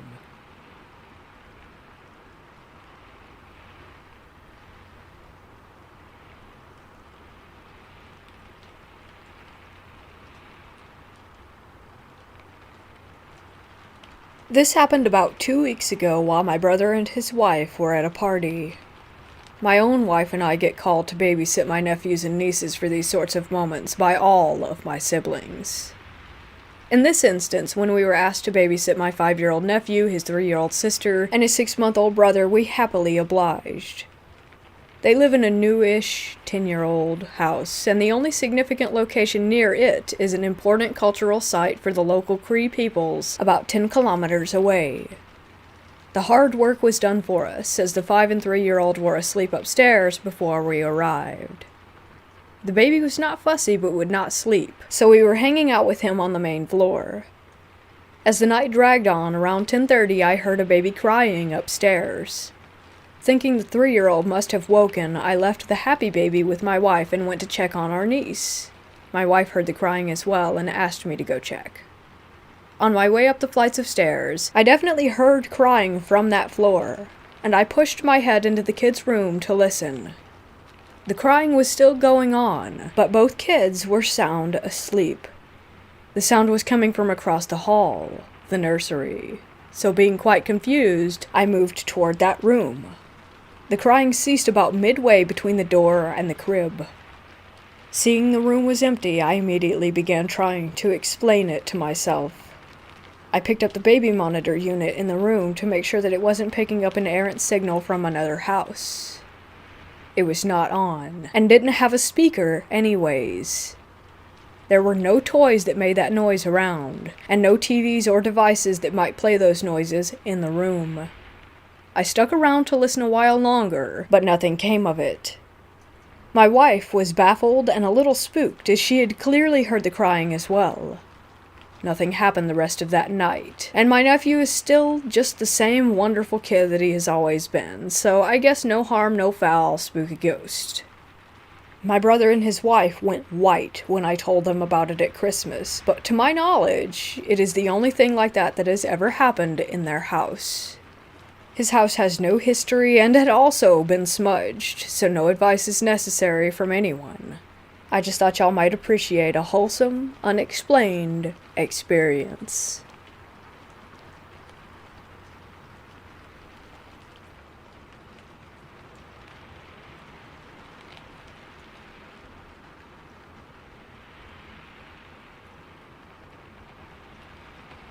As a kid growing up, I dealt with anger problems and would always let my emotions get the best of me, so my mom would always send me off to these residential programs. However, they weren't all that bad. If you did good, you could go on these what they called passes. It's when if you do good, you can come home for X amount of hours. So I was doing good and already had been on a few of these passes, and I got to come home for 48 hours. It was Halloween and me, my mom, my sister, and a couple of friends got together and went to this haunted house. So when we arrived, there's a line of people who are waiting to enter, and I had to take a leak really bad because I had sat in the car for hours waiting to get there. I walked to the side of the building, and there's nothing but woods literally growing next to the building, like there were tree branches leaning against and on the structure. So, as I was taking this long leak, I heard something step on a couple of sticks, and I noticed a dark shadow figure on all fours creeping up toward me. It looked kind of like a human on all fours, but this was definitely not a human. Like I said earlier, I've dealt with a lot of problems during my childhood. I didn't even have a childhood, so I was very different from a lot of people in so many ways. I didn't have a big reaction to it. I just kind of watched it and made sure that I wasn't seeing things. I tried to keep an eye on it and called my friends over to where I was to get a look. They were caught up in a conversation though and weren't paying attention, so I tried to run over to get them and get their attention and then run back to make sure this thing was still there. By the time I got them and ran over to the area, there was nothing. This thing had disappeared without a trace. I couldn't even explain to them what just happened. They didn't pay much attention to me after that. A couple of weeks went by and I just forgot about it and let it be.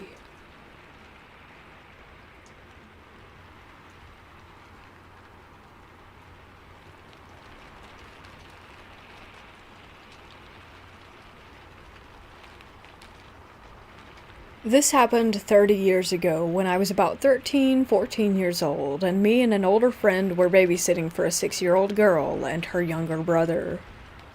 We have been told that sometimes the girl complains about seeing a ghost man in her bedroom and upstairs at night, and that he comes out through the attic door. Now, I didn't believe a word of it. Kids are weird and say weird things.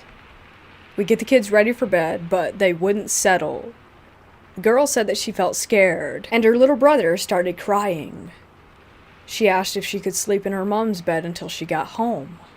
The little brother wanted to go with her. So I tucked them in and told some silly stories and laughed until they were both tired. Both kids were virtually asleep when we left, door ajar, hall light on. An hour later, we're sitting downstairs watching The Equalizer, and all was good. Kids were definitely asleep, as I had to sneak past their room to use the bathroom. I had a quick peek on my way back, and aside from the little brother snoring a bit, everything else was quiet. I go back downstairs, and we watch TV a bit more. About 20 minutes go by, and out of nowhere we hear banging. heavy banging, and the kids are screaming immediately.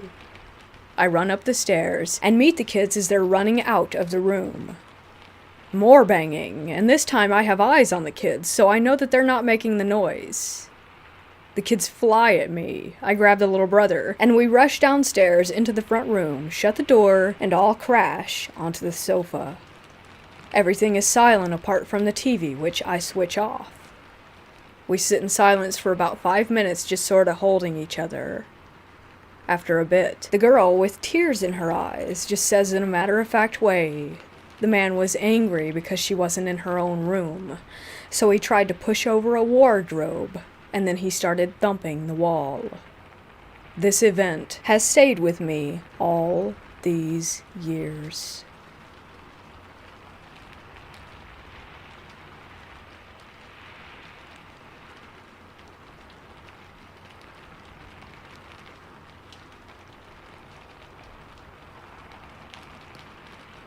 In the fall of 2019, I started babysitting for a new family. They live in a house built in the 1920s. I've always believed in angels and demons, not necessarily just ghosts. One of the first times that I was babysitting the 3-year-old and the 1-year-old, I was putting them to bed and I thought that I heard someone knocking on their front door downstairs. I looked out the window to see if the parents were home, but there was no one there. I decided to just ignore it. Another time, again, I was putting them to bed, and I heard what sounded like a man and a woman having a conversation in the kitchen. Again, I looked to see if the parents had just gotten home. They hadn't. Another time, I was watching them during the day when the mom was out of town and the dad was at work. I expected him home around 3:30. The girls were napping upstairs, and I heard the kitchen door open and footsteps. I was surprised the dad was back so early. As I turned the corner to go and greet him in the kitchen, I saw what I thought was him, black suit and all, walk past the door frame. I entered the kitchen and started to say, "Didn't expect you back so early," but there was no one there. The last time I ever babysat them, I was playing in the backyard with the girls. Let me remind you that the oldest one is 3. She is constantly scared to be alone or in the dark, which I thought was strange because usually at such a young age, kids haven't had any experiences to make them this frightened. She said to me that day, "I saw Slender Man in my bathroom mirror, and he waved back at me." I was terrified. I asked her to repeat what she had just said multiple times. Slender Man. She is 3. There's no reason for her to already know what that means. At that moment, I realized that I had always closed her bathroom door just because it felt creepy. And when I would come back to the room later, the door was always opened. I've never babysat for them again.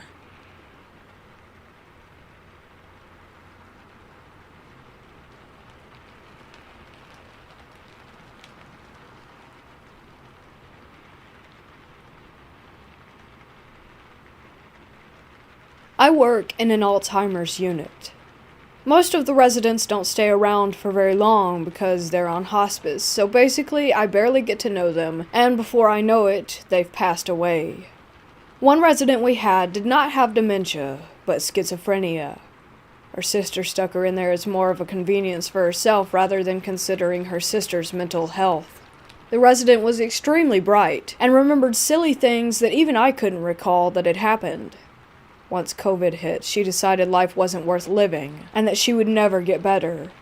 She starved herself to death. It was heartbreaking, and she suffered many delusions and manic episodes during her last days. Nothing out of the ordinary had happened the month following her passing, until the fire alarm went off out of nowhere during lunch. My coworker and I immediately went to guard the outside doors since they would unlock automatically once the fire alarm was triggered.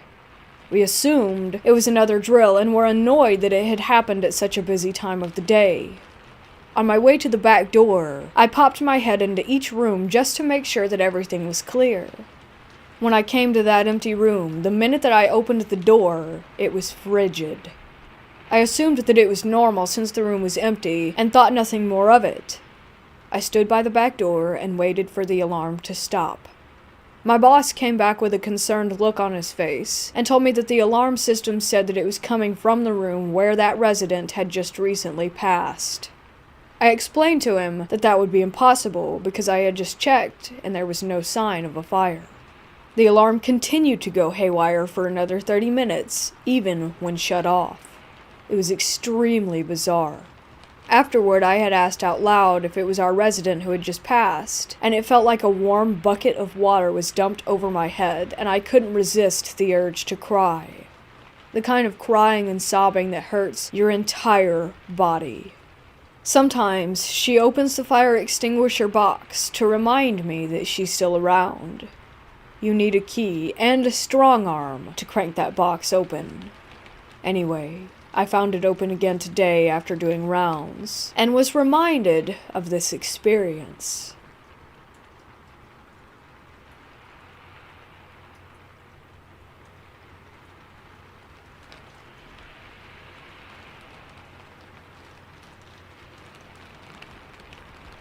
I've been a babysitter a bunch of times. Sometimes I take care of the kids of my mom's friends, other times I take care of my little cousins. I really liked to babysit all of my kids, because it usually went smoothly and none of them were problematic to deal with. One time I was babysitting my little cousins, who at the time were 6, 4, 2, and 5 months old. My aunt told me that the baby monitor needed new batteries, so I decided to just check on the baby from time to time. The night went as usual. The bigger kids ate dinner, played a bit, then watched some cartoons, and fell asleep a few minutes after. I was downstairs just texting with some friends and tried to listen carefully in case my baby cousin made any sounds. For most of the night, I thought I heard the baby making sounds, so I kept going in there and checking on him. I believed it was just my mind playing tricks on me, probably because I was on high alert, waiting for something to happen. Around midnight, the 2-year-old woke up crying because of a nightmare, so I grabbed him and let him lay on my chest until he fell asleep, and then I tucked him into bed again. A few minutes passed, and I heard the baby screaming, so I ran upstairs and did what I could to calm him down so that the other kids wouldn't wake up. As soon as I get to the door, the screaming stops, and when I entered the bedroom to check on him, he was sound asleep. I freaked out and checked everything in the nursery, hoping to find some kind of toy with a similar sound, but there was nothing. I immediately went and checked on the other kids, praying that they were okay. Fortunately, all 4 kids were asleep, and it appeared to have not disturbed anyone. Still, I made sure everything was all right, and that nothing had actually made a sound. I was kind of surprised that the scream hadn't woken any of the other kids up, but at the same time I was thankful for it, because I didn't want the other kids to be scared in their own house, and also I wouldn't know how to explain what had happened to my aunt and uncle without freaking them out. I didn't hear any other sounds for the rest of the night, until my aunt and uncle came home. I decided to not say anything, and just take the money and go home.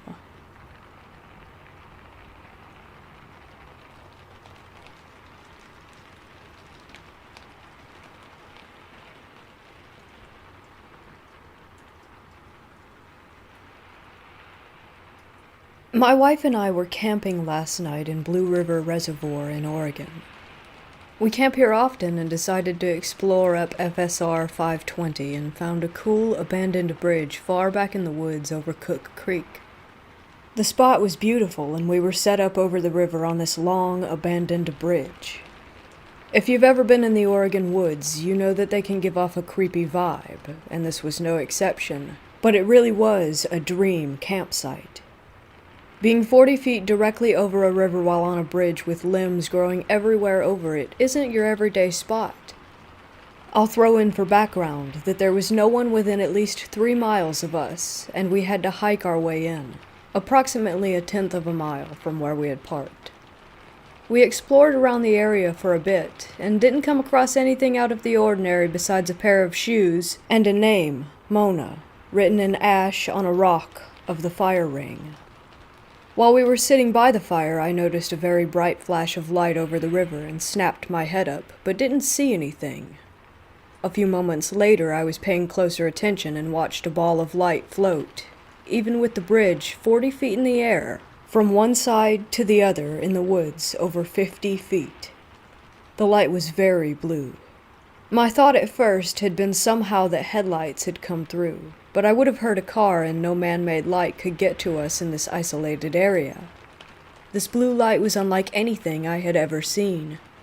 I mentioned it to my wife, but didn't want to freak her out, so I dropped the subject soon after. Later that night in the tent, we had the mesh lining up where we could see outside.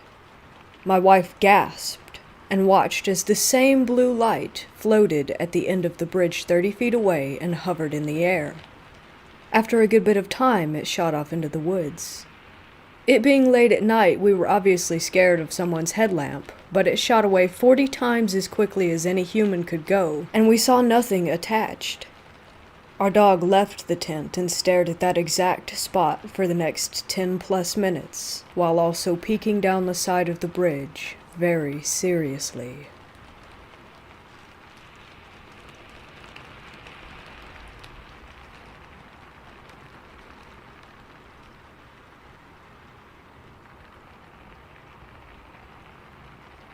I am right now sitting on my front porch, smoking a cigarette. I cannot bring myself to go back inside my house. There is someone in there. Just over 2 months ago, I moved into a new house after losing nearly everything to COVID. I won't go into details or draw this out. Typing this out makes my eyes well, and every hair on my body stands straight up, but damn it, I saw a human-shaped shadow in my walk-in closet. Am I going crazy? Maybe, but I know that I am not at the same time. This is what happened. I was laying on my bed browsing Reddit, and from the corner of my eye, I caught movement coming from my closet. Within literal milliseconds, I turn and see someone standing inside of it, looking right at me.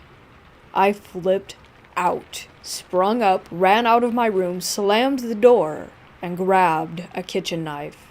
I yelled and screamed about calling police, that I had a knife, and basically acted like a scared monkey. No response. After about a minute of yelling and screaming, and realizing that I had left my phone in my bedroom to call 911, I slowly peeked in. There was simply nothing there. Nothing.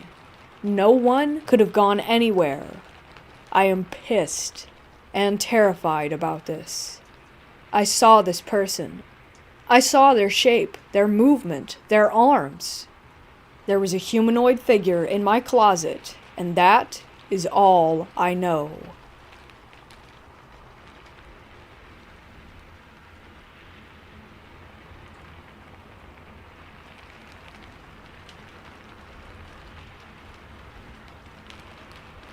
It's been about 8 months since this incident.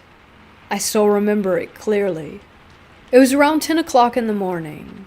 My mom was in the bathroom taking a bath, so we can say that I was the only person in the house with my dog. I was feeling thirsty, so I went to the kitchen to get a glass of water, and my dog followed. When I turned around after drinking the water, I saw a shadow figure. It was completely opaque, pitch dark, and had a full humanoid form. It ran from the gallery in the room that was parallel to me. At that moment, my dog started barking wildly and ran into the same room. I had a pug, and we all know pugs don't usually bark that much, but at that moment,